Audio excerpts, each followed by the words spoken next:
Welcome to this week's Founder Focus segment, where we dive into the inside stories behind some of the most impressive entrepreneurial journeys. Founder Focus takes us on an intimate conversation with innovators and entrepreneurs and the great companies they've built. This is Steve Greenfield from Automotive Ventures, and thanks for joining us. This week, I'm excited to welcome our guest, David Spisak, who is both a very successful auto dealership operator, industry executive, and technology entrepreneur, and rarely do you find someone who excels at all three. After a very successful career operating a store, which we'll hear about in a few minutes, he then memorialized everything he learned into a software product that he grew and ultimately sold to Reynolds and Reynolds. David has a real passion for the industry and spends a lot of time with early stage technology entrepreneurs helping them. So with that, let's welcome David to the show. David, how you doing? I'm doing great. Thank you for having me. Thanks for being here. So let's talk about your operational experience in dealerships and the impression that left on you.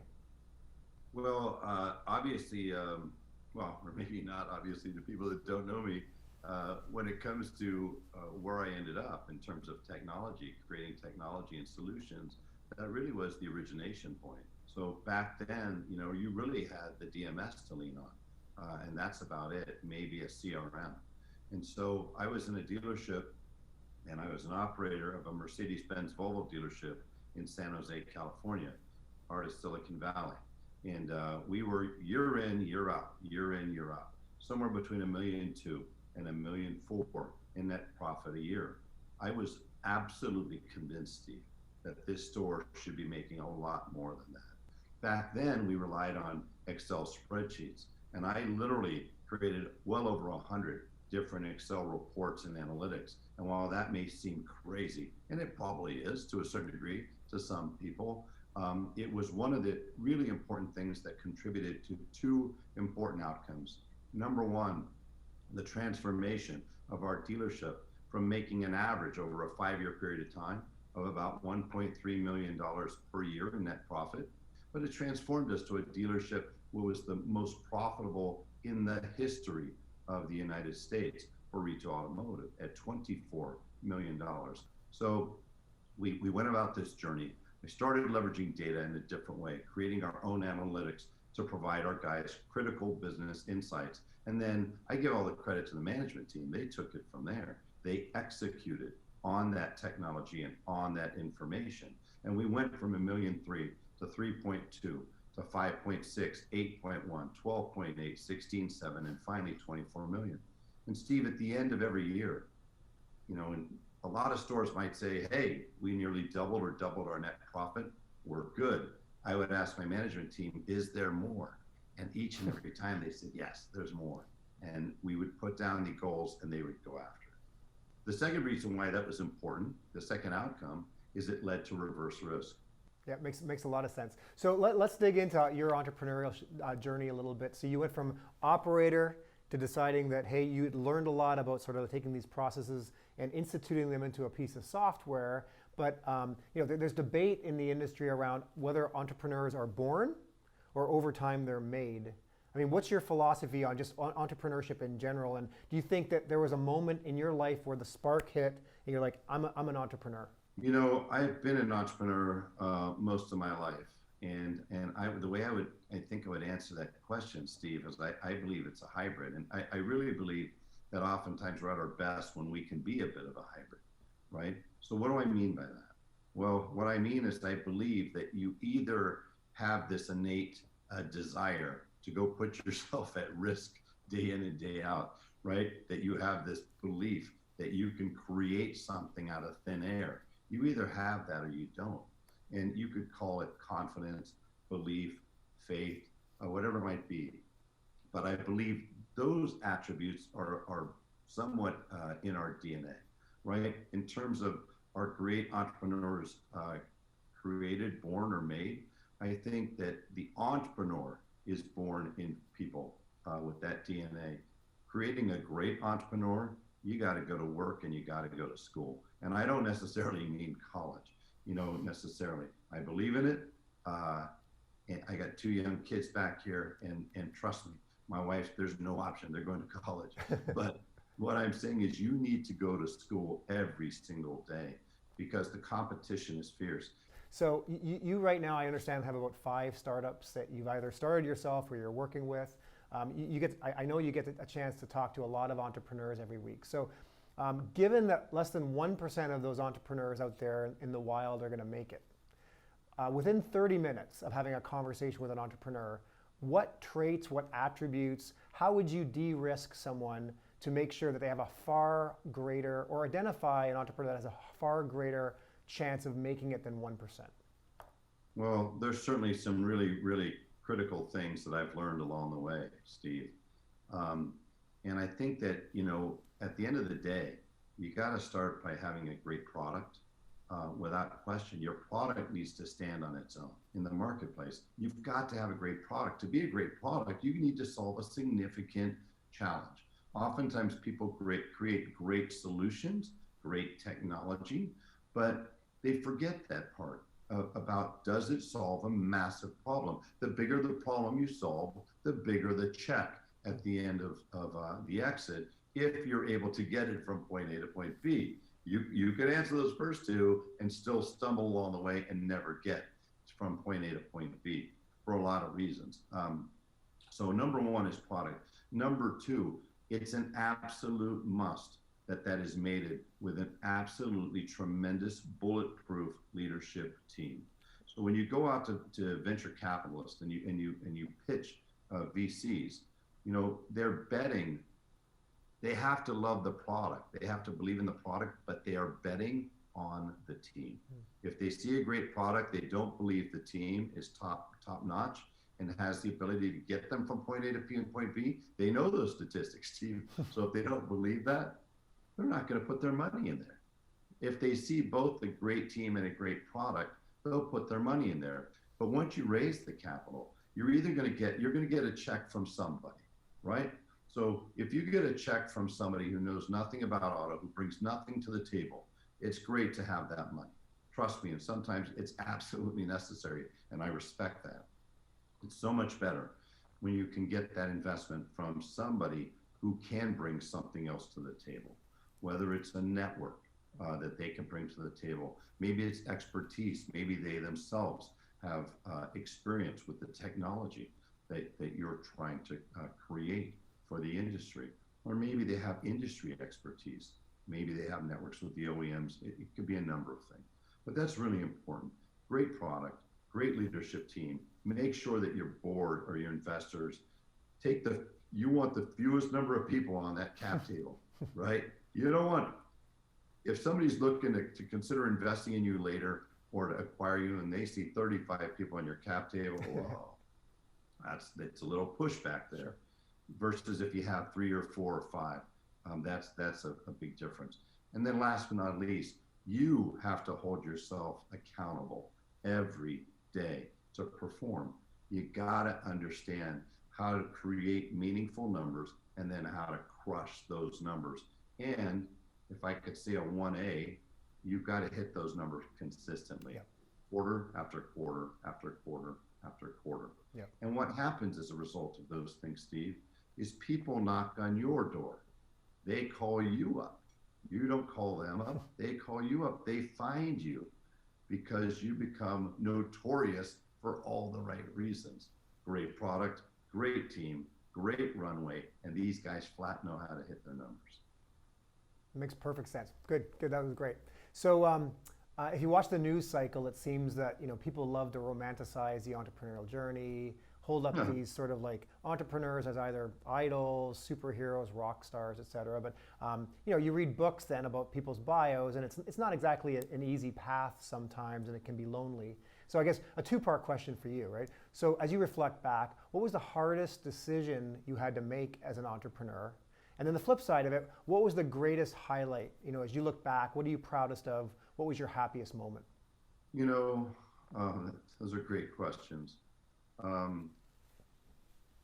I think the hardest things for entrepreneurs sometimes is the reality that we're standing on a razor thin line, the width of a hair, it seemed like. On one side is the promise and the potential of tremendous wealth, right? Or at least a massive improvement in terms of where you are financially in the world. On the other side is utter and complete destruction. I mean, complete, utter destruction, right? And I remember times at Reverse Risk, my original partner, Frank Sheets, and I, at least 3 times, we were within one pay period of leaving this earth, of not being there, right? Of not being able to make payroll. And each time, we managed to maintain focus, keep our focus on the things that mattered, growing the company, creating a great product, delivering on the numbers, and at the same time being able to connect with the right people, not just money, but the right people who ended up backing us. And in our case, we were very fortunate, to be able to bring on partners like NCM, who's the most tremendous organization out there when it comes to, consulting, and their institute and their passion for the business, and the leading 20 group company out there. And then that was wrapped around by some really tremendous dealers, just a handful of three really tremendous dealers that we had out there. So, the high point is getting past those things to a certain degree. The real high point, though, and I'll go back to Smythe European, that dealership. Everybody wanted to talk to me about, every time somebody called me or said, I want to talk to you about what happened at your store, what they want to talk about is $24 million. What I always wanted to talk about, number one, was less than 3% employee turnover. Wow. In an industry at that time that was 89% wow. employee turnover, and sales staffs at that time was over 100% a year. When you have less than 3% employee turnover, Steve, well, I'll put it another way.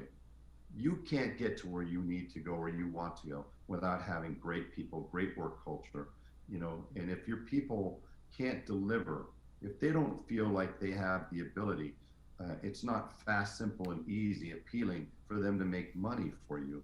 You're going to have a very difficult road to get there. And same thing with customer satisfaction. So we just created this great work culture, and it allowed us to maintain a team. When you create a team, grow a team, maintain a team, you can get people on this vision to run together.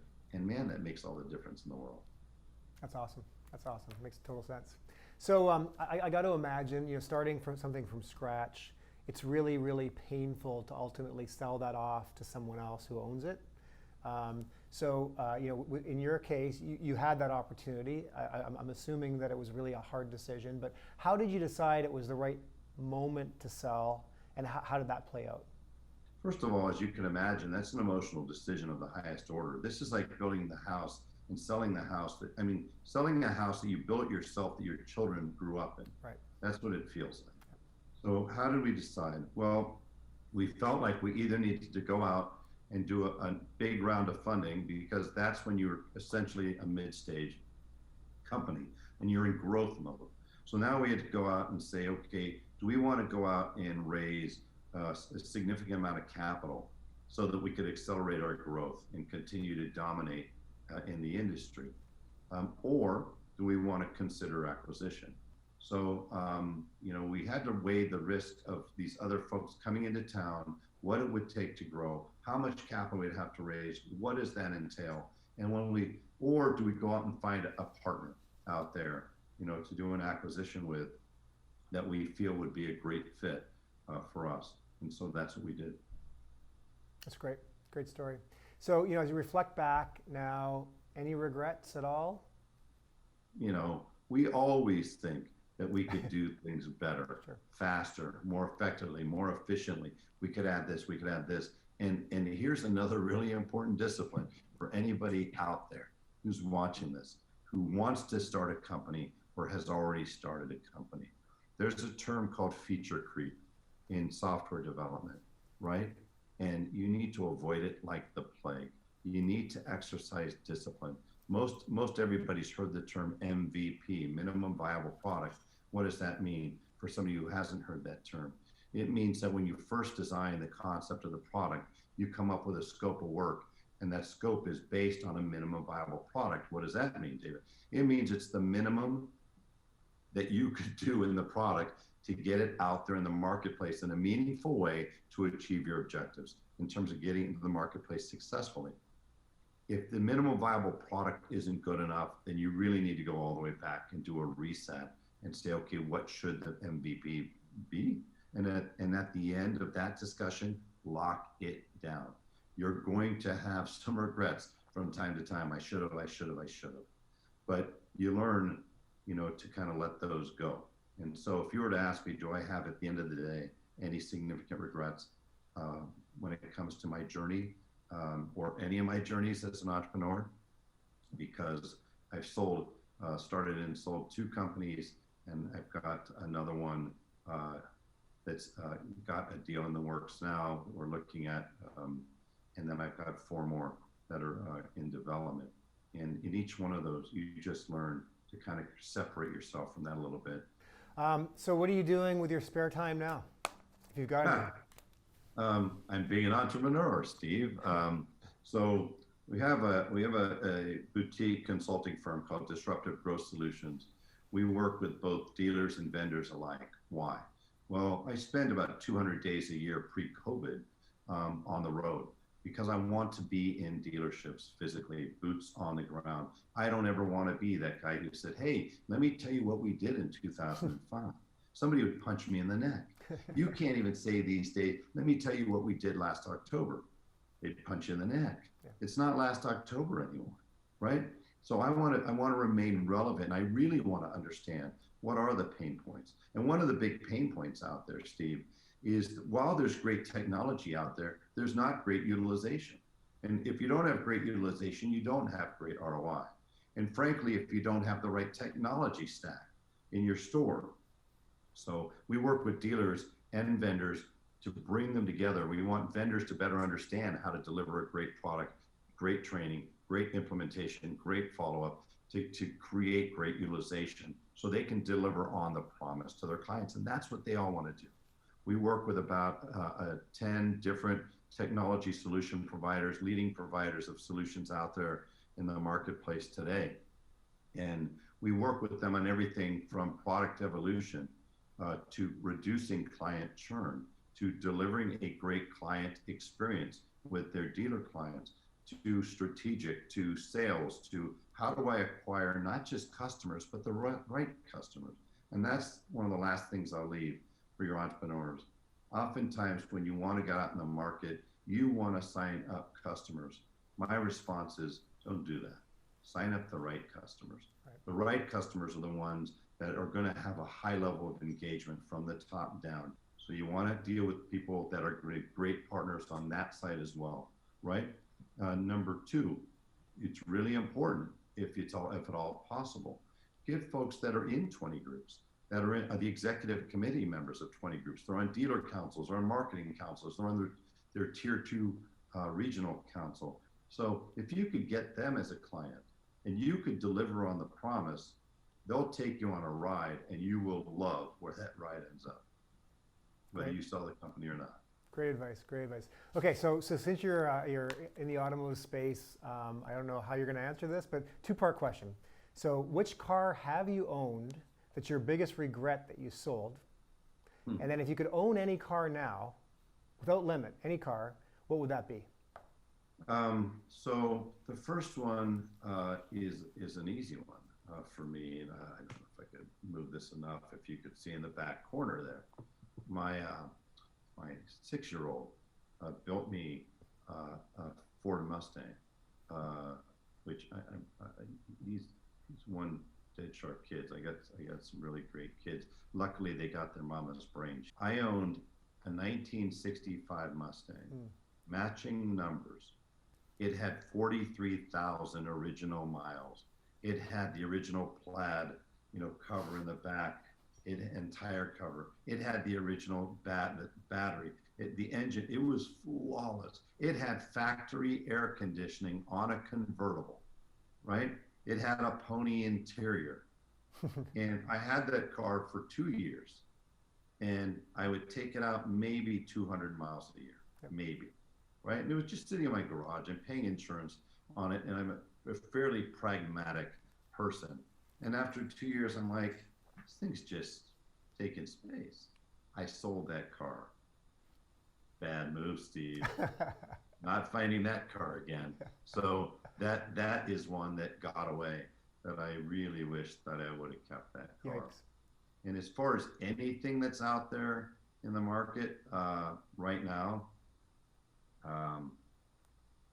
that's a tough one. I'm a big Porsche fan.